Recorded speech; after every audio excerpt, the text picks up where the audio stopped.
Okay, so for the first step of the install on this BMW i8, we're actually going to come to the back of the vehicle to these rear cup holders.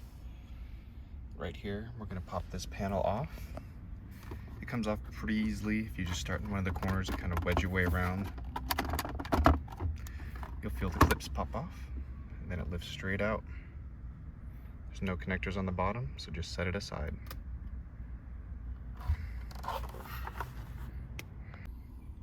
With the rear cup holders removed, we now have access to these two 10mm bolts that we're going to go ahead and remove so we can pull off this whole panel next. With the two 10mm bolts removed, we can now remove this rear section by just kind of pulling up and back, and it kind of lifts right off.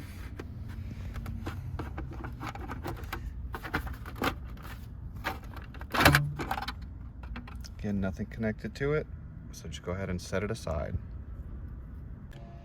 So after removing the rear cup holder panel, we'll move back and focus on the front of the vehicle. And we're going to start by removing this panel right here. I started in the corner with the panel tool and was able to kind of get in there and pop it up. And then once you have it in there, kind of twist, and this first little tab will come up, and then you can pry the rest out. Once you've pried this panel out and removed it, there's one T20 bolt to remove. Hey, so I'm going through the install, and just wanted to show when I open this up. There's one, two, but it looks like this third screw cover was missing when the customer brought us the vehicle. Just want to document this ahead of time.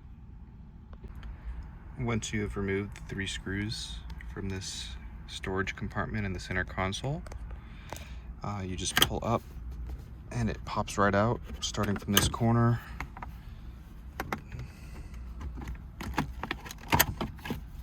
Yeah, just work it up. And there are a couple of connections towards the front that we'll want to detach. After disconnecting these 2 wiring harnesses from this trim piece we removed from here, you would just start pulling up on the back of this, and also on the side of this, and it all just pops up.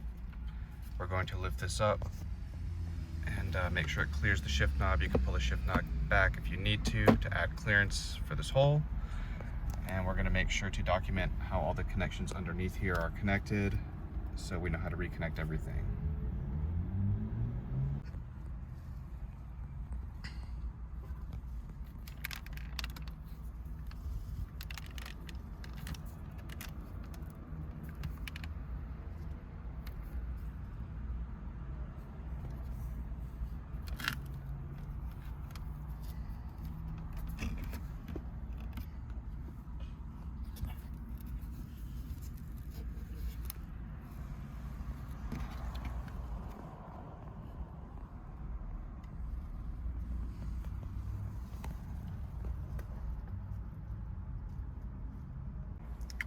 With the center console fully removed and set aside now, we're going to remove these 4 screws on either side of the shifter. They are T20. So after removing the 4 T20 screws holding in the shifter, it's going to basically lift right out. And there's a pinch and pull connector on the back we're going to go ahead and remove. After removing the shift knob, we're going to use a panel tool to pop up this panel and get the 10mm bolt that will be exposed underneath it. So you can just wedge a panel tool in. It's rubberized, so it comes off pretty easily.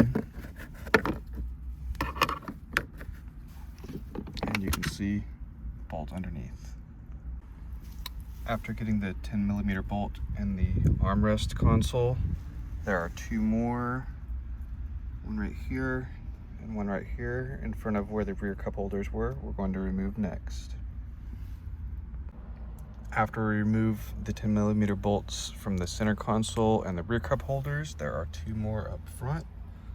One right here, and one right here we're going to remove next. After removing the two 10mm bolts, we're going to get these T20 screws at the very front. So now we can lift up this whole center console. Underneath, there's going to be several connectors. We're going to want to go ahead and disconnect. They're all pinch and pull. And from there, let me take a look and see. Okay. Is that enough, or do I need to lift more? No, you can hold it right here if that's okay. That's fine. Okay, then let me get pictures and videos of all these specific connectors under here now that I have that. So with the center console held up, you can see these are the connections we'll be undoing.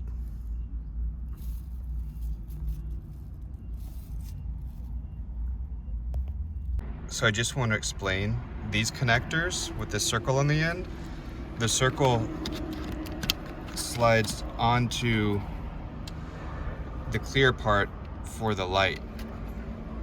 So this one also goes over here onto this light. So these two are for these light rods. To free them, I had to open this up because the connector sits down in there. So you open these up and then you pull it out. Next, there are 4 T20 bolts to remove. I've gone ahead and removed them. And that allows you to pull out the multimedia unit, which once the screws are removed, just grab it towards the bottom and it pulls right out. Next, we'll show all the connections in the back to remove. So with the radio pulled out, we now have access to our main wiring harness, LVDS cables, etc. on the back, where we will now plug in the Unavi unit. With the radio removed and disconnected, now we will remove the screen. We'll start by popping off this panel behind the screen. I was able to slide a panel tool right in here. This whole thing popped up. This comes right out, and you can see now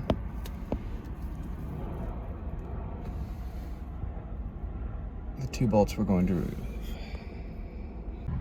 With the 2 screws removed in the back, the screen's going to lift up, and we will disconnect the cable in the back. With the screen out, you're going to want to remove this connection next.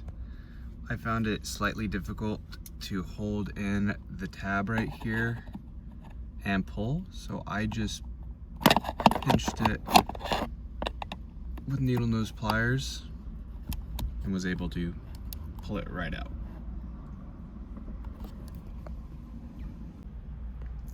So with the screen disconnected, next we're going to route the Unavi video cable. So we need more access. We're going to remove this panel. You can start just with your hands by prying it over here and the whole panel comes off. There are several connections in the back, so be careful not to rip it off. And for now, we're just going to set it down over the side so we have more access to this area behind here to run our cable. Next, we're going to route our new LVDS cable. To do this, you're going to want to tie the new end to the old end. So when we pull this old end down through, it's going to come out down here. Here's the other end. So when we fish it down through, it will pull the new line down. So we're going to attach the new line here, pull down here, and fish the new line through to the bottom. So as you can see, taping up the end, we were able to pull through the old cable and pull in our new cable. There's a little space right here you can reach over and kind of help get it around. That corner's the hardest part, but yeah, just fish it through. Now we're ready to connect the Unavi unit. So after you've ran the Unavi cable at both ends, you can go on and replace this trim panel, kind of reset it, get it out of your way, and we can plug in the screen to the new LVDS cable. So next we're going to transfer this green OEM optical cable over to this blank slot in this wiring harness. Just use a pick tool to pop up the tab right here, and the optical will come right out and it will plug into the same spot on this harness right here. Now we're going to connect the main wiring harness. This end of the Unavi cable will go into the OEM harness where we just removed the optical from, and then the other end of the Unavi harness where we added this optical cable will plug into the back of the factory radio. After connecting the main radio harness, we want to install the Wi-Fi antenna. A nice space for it to mount right under here. Once you've attached your Wi-Fi radio up under this panel, you can go ahead and plug the other end to the Unavi unit. Let's go ahead and set our Dipswitch settings for this car. It's 1, 2, and 3 on, 4 through 8 off, but refer to the user manual for the specific settings for your vehicle. So now we want to route our USB cable to the footwell. There's a nice space right there, and the other end comes out right through there. So that way we'll have our USB in the footwell so we can attach our phone. But now we're going to plug in the other end of the USB cable to the back of the Unavi unit. We can go ahead and plug in that LVDS cable we routed from the screen into LVDS out. Go ahead and connect both ends of the ground cable and tape it up so it's secure. Next, we're going to want to plug the factory LVDS cable coming out of the factory radio into the LVDS in port on the Unavi unit. Now we're going to go ahead and reconnect everything to the factory radio. We're going to position the module itself up and to the right towards the passenger side. There's room behind the cavity, and we're going to get everything positioned for testing. So ultimately, we were able to tuck back the unit back in the cubby hole and wiggle it up towards the passenger side and get it directly behind the center AC vent. Then go ahead and push the radio back into position, and we will reconnect the center console for testing. So after you get the factory radio back in place, you're going to put the center console back in underneath. You're going to reconnect your connections, and then you're going to get ready to connect all of these to the center console panel. Okay, with everything plugged back in, we're now ready to test. We're going to connect our USB lightning cable to the USB we ran in the footwell so we can test. This is how you toggle back and forth between CarPlay and the OEM and the BMW i8. Just going to hold down menu, OEM, hold it down again, CarPlay, hold it down, OEM, hold it down, CarPlay.